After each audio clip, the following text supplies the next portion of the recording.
Podkolienka a bubon zabudnutia. V jednej veľkej skrini medzi mäkkými svetrami a farebnými šálmi sa nachádzalo ponožkové kráľovstvo. Vládol mu múdry a vždy dobre naparený kráľ Ponožko I. Mal všetky ponožky rád rovnako. Krátke aj dlhé, s kvetinkami aj s autíčkami. Ale v posledných dňoch ho trápila veľká záhada. Každú noc jedna ponožka záhadne zmizla. Vždy zostala len tá druhá, opustená a smutná. Ponožky začali panikáriť a schovávať sa pod pyžamá. Toto je katastrofa storočia, vyhlásila kráľovská ponožka pre špeciálne príležitosti. Kráľ zvolal mimoriadnu veľkú ponožkovú radu. Prišli všetci. Aj malé detské ponožtičky, aj chlpaté zimné podkolienky.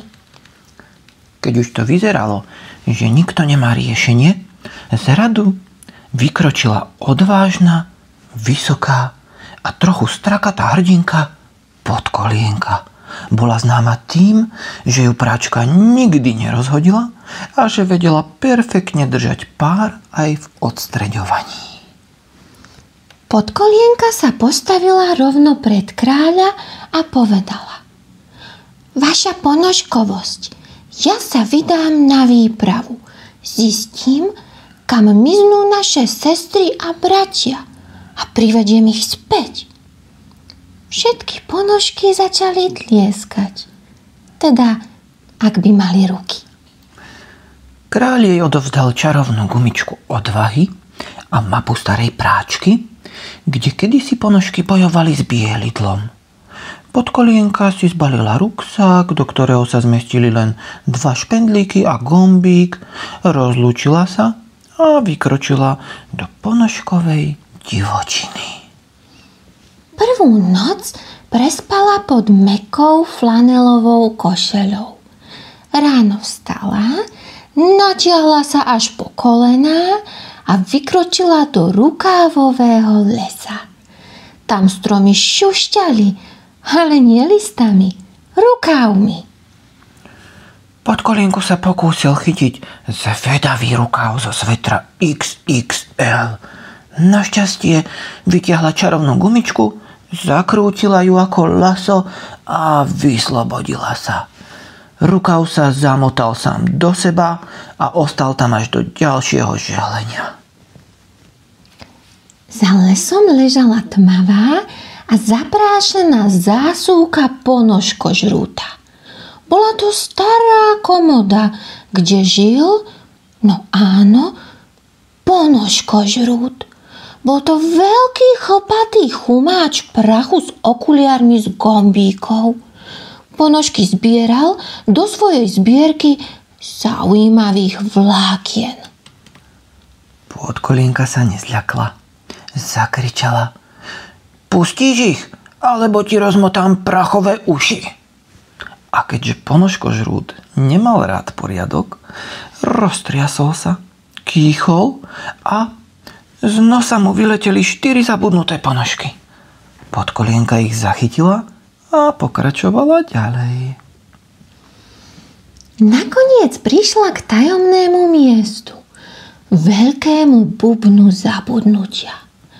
Áno, práčke. V nej sa ponožky, ktoré sa nechceli vrátiť, ukrývali pred svetom. Mali tam diskotéku, šmykačky z aviváže a vlastné rádio. Podkolienka vošla a zavolala: Haló, kamoši, kráľovstvo je bez vás smutné. Trička sa nudia, nohavice zývajú a pyžamá sa pýtajú, kam ste zmizli. Všetky ponožky stíchli. Jedna so srdiečkami začala dokonca plakať. Nechceme byť sami, len sme celý dobrodružstvo, povedala malá ponožtička. Podkolienka ich objala, aspoň ako sa ponožky objímajú, a povedala: dobrodružstvo je super, ale domov je tam, kde ťa čaká pár. A tak sa všetky ponožky zbalili, zoskočili z bubna, preplávali cez filter s chumáčmi a vyšli z práčky von. Kráľ ich čakal pri zásuvke s otvoreným vekom a slzami v očiach, teda v gume. Vyhlásil deň ponožkového objatia a každá ponožka dostala párový certifikát. A podkolienka, tá dostala zlatú gumičku odvahy, nový pár a miesto v čestnej priehradke priamo vedľa kráľovskej papuče. Odvtedy si ponožky dávajú veľký pozor, aby sa pri každom praní držali svojho páru. A keď sa predsa len niektorá stratí, šepkajú si: neboj, možno je na výlete s podkolienkou. A ak sa ti niekedy stratí ponožka, skús sa pozrieť do práčky. Možno tam práve tancuje v bubnovej diskotéke Ponožkového kráľovstva. Koniec.